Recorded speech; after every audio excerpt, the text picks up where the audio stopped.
Hello, good day, and welcome to our podcast, My Life as a Young Person. Today, we'll be discussing on the topic living as a Christian in a modern world. I am your brother Leesi Kaga. With me is Brother Onyebe Innocent. okay. You can watch our program on TikTok and YouTube at SDA Media LLO. Today, I would like to ask Brother Innocent, can you briefly introduce yourself and share a bit about your Christian journey? All right, I've actually introduced my name as myself as Onyebe Innocent. Growing up, I will say that I'm born and brought up from a Christian family, Adventist to be precise, and I wouldn't say as a child that I'm already a Christian because there comes a time in a man's life when you get to make decisions for yourself.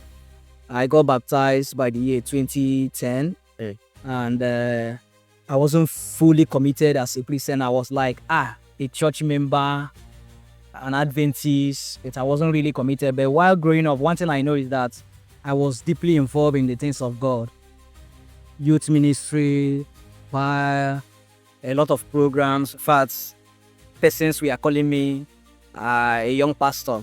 They wanted me to be a pastor then. So with all those, a lot of things coming up. Fully, I got committed to God. That was when I got admission in the university. That was when I fully made that decision that this is the path I'm going to tread. And thanks to my parents, because they really dealt with me. If not, I wouldn't have found God till today. So that is how I was able to. And since ever I found God, God has really been in every area of my life. He has never disappointed me. It has disappointed me. And I'm happy to share about that. Thank you. Thank you very much for your experience. That was very enlightening. So, when you hear the phrase living as a Christian in a modern world, what comes to your mind? All right. Just a lifestyle that Christ is at the center. A Christian living, just a lifestyle that Christ is at the center. Every thought, every action, every decision you make, Christ is always at the center. Christ is always in charge. But before now, as let me just talk basically as a layman, not I'm trying to be churchy or something. When you hear Christian living, everybody will say I'm a Christian. I'm a Christian. When you hear that, everybody will attest to that. But the truth is that everybody is not. Most people go to church, but they are not really Christian per se. But in this context, is actually someone who lives a life that is Christ-centered. Thank you. Thank you.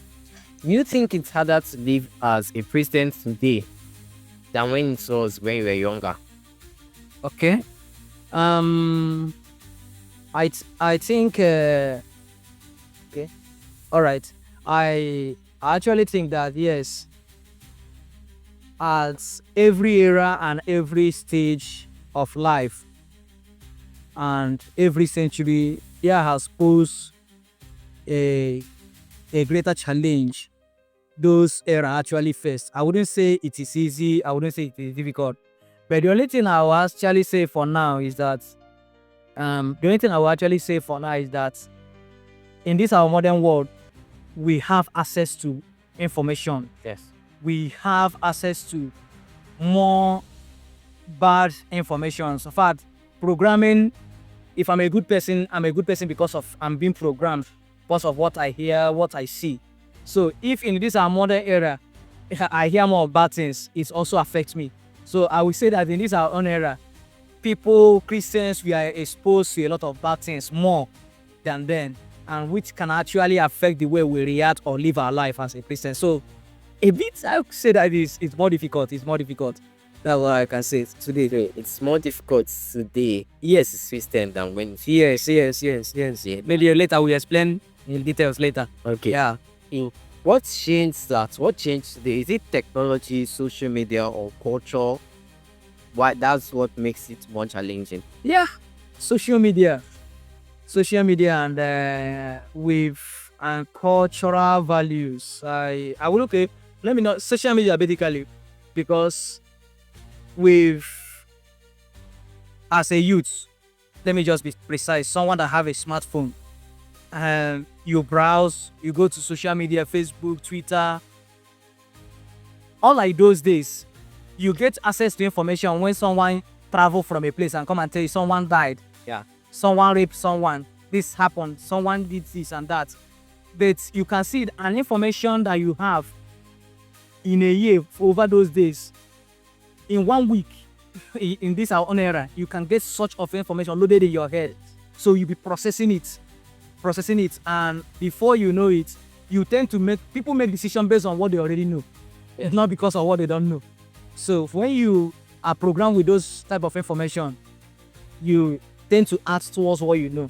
So that's technology have actually, in a bad light, dealt with our youth. But I must say this: technology on its own is not bad. It's a good thing. It's a welcome development. But they say when the use is of a thing is not known, abuse is what inevitable. Thank you. Thank you very much, sir. The next, let's move away from our personal lifestyle. Let's go to the church. Is the church keeping up to these changes? Is it adapting well, or is it struggling to keep up with the changes of the world, based on technological aspects or otherwise? Okay, I must say this is a gradual process. The church have not gotten to that climax like that level where I would say they've fully grasped or maximized technology. In fact, during coronavirus was a time that even most youths they were happy. You remember what happened during coronavirus? Most of our old parents they were kind of against online worship, and they say whereas we youths we embraced it, we loved it.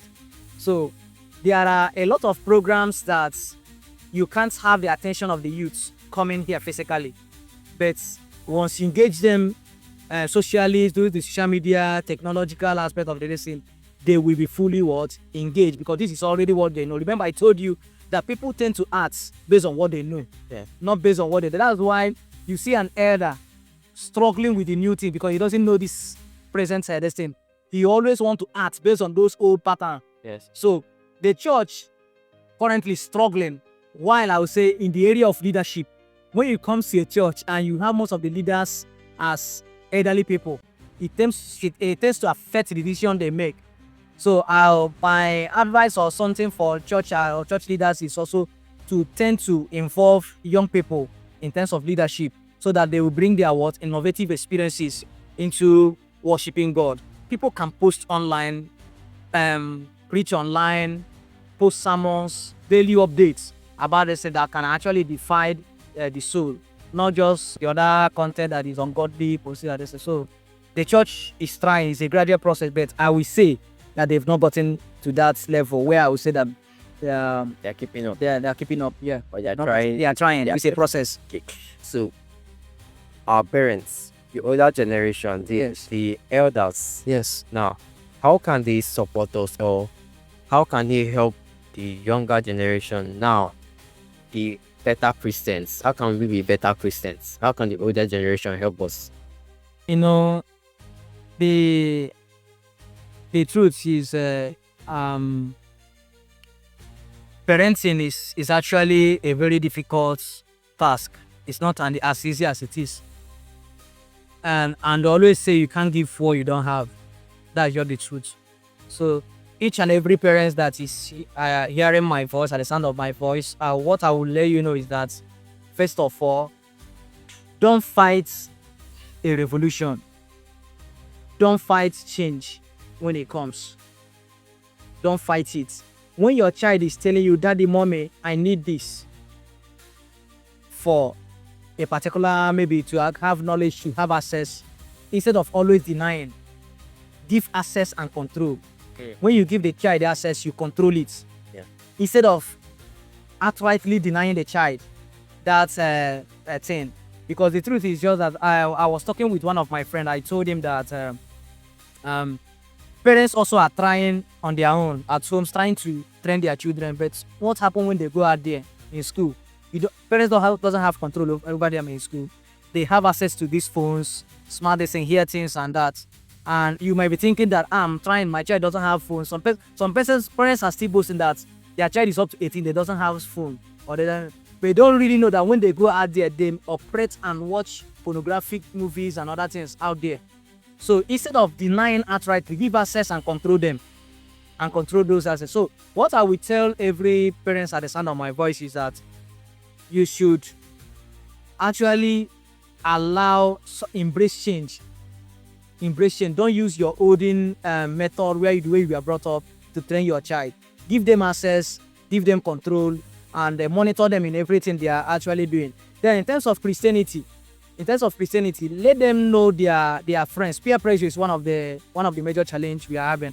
And like we are talking about technology, Leesi, you might not have to go outside. You can be on your phone and have a lot of friends which you chat with. Understand? Yeah. Hey, so those your friends that you have online can also influence your decision, your pressure. So parents should learn to be detailed oriented in the course of training their children, not just doing it haphazardly or laissez-faire attitude. Thank you.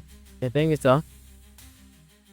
So we have adults, we have youths.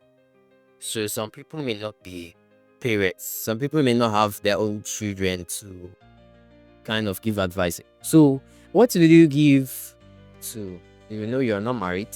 Of course. Okay. So what advice will you give to us that are the online worshippers?